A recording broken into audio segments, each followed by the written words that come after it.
मैं आपसे ये पूछ रहा हूं सुधांशु जी, आप क्यों एक तरीके से संवेदनाहीन सरकार नजर आ रहे हैं?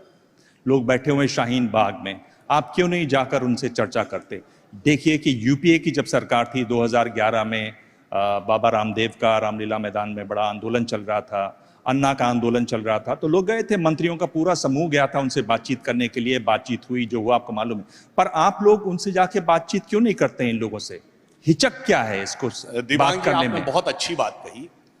भारत में अनेक आंदोलन हुए, पर यह आंदोलन अपने आप में विचित्र है। अभी आपने इससे पहले अन्ना आंदोलन हुआ था, तो अन्ना आंदोलन में क्या था? बाकायदा एक डिमांड थी, इन भ्रष्टाचार के केसों पे कार्रवाई चाहिए, ये विधेयक चाहिए, और उसके बाकायदा संयोजक नियुक्त थे।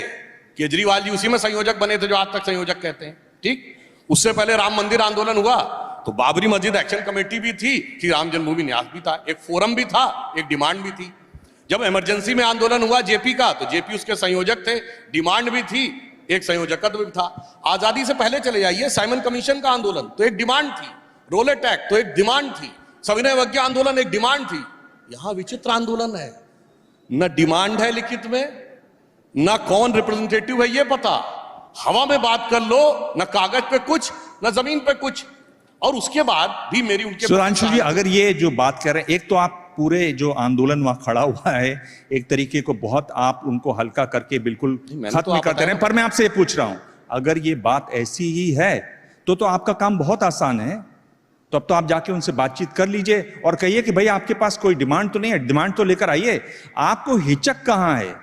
आप वहां जाते क्यों नहीं है? अगर बात किससे की जाए ये तो बताइए। बहुत मजेदार बात है, वो लोग अपने मुंह से बोलते हैं 4-5 हजार लोग बैठे हैं, 4-5 हजार उनके हिसाब से 100 करोड़ के या कम से कम 15 करोड़ के प्रतिनिधि हैं, मगर 4-5 हजार अपने में से 4-5 नहीं चुन पा रहे हैं। चूंकि इतना अविश्वास है एक दूसरे के प्रति, कौन जाके क्या बोल देगा। फिर भी मेरी उनके प्रति सहानुभूति है। जानते हैं क्यों? क्योंकि जो पार्टी गई शाहीन बाग में, जिनके नेता गए, उनकी तो 67 सीटों पर जमानत जब्त हो गई दिल्ली में, और जो गया नहीं उसने कहा मैं तो हनुमान चालीसा पढ़ूंगा, 100 बार गरज हो तो वोट देना, नहीं तो मेरे ठेंगे पे। और उसके बाद वो जीत गए।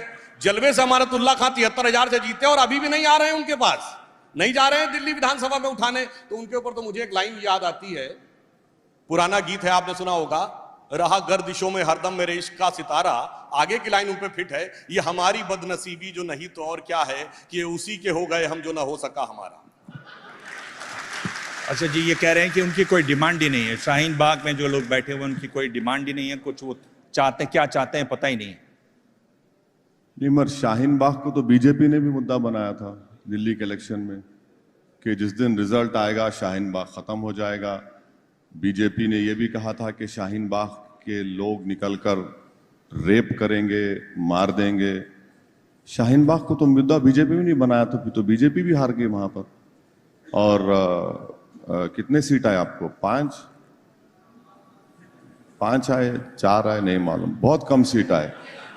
इतना कैंपेन किया कि पार्लियामेंट सेशन में 200 के करीब एमपीज को भिजाया, कई एक्स चीफ मिनिस्टर को उतार दिया वहां पर। मेरे ख्याल से होम मिनिस्टर के भी 6, 7, 8 मीटिंग हुए। यहाँ के मुख्यमंत्री भी चले गए और बोले कि बोली की बात नहीं समझेंगे तो गोली सिखा देंगे। कि नहीं, ये तो सब हुआ ना, मगर आपको भी फायदा नहीं हुआ सर। तो ये है शाहीन बाग एक ऑर्गेनिक प्रोटेस्ट है, और शाहीन बाग की तरह ऐसे कई जो देश में प्रोटेस्ट हो रहे हैं, वो ये प्रोटेस्ट बिल्कुल आप सही कह रहे हैं, ये हमारे हाथ में नहीं है। ये इसलिए प्रोटेस्ट हो रहे हैं क्योंकि लोग कॉन्स्टिट्यूशन को बचाने के लिए निकले हैं, और कॉन्स्टिट्यूशन को बचाने की जिम्मेदारी सिर्फ बीजेपी की, सुधांशु साहब की, मेरी या सुप्रीम कोर्ट की नहीं है। सुप्रीम कोर्ट कॉन्स्टिट्यूशन की बचाने की जिम्मेदारी देश की जनता की भी है। इसीलिए कॉन्स्टिट्यूशन को बचाने के लिए लोग निकले।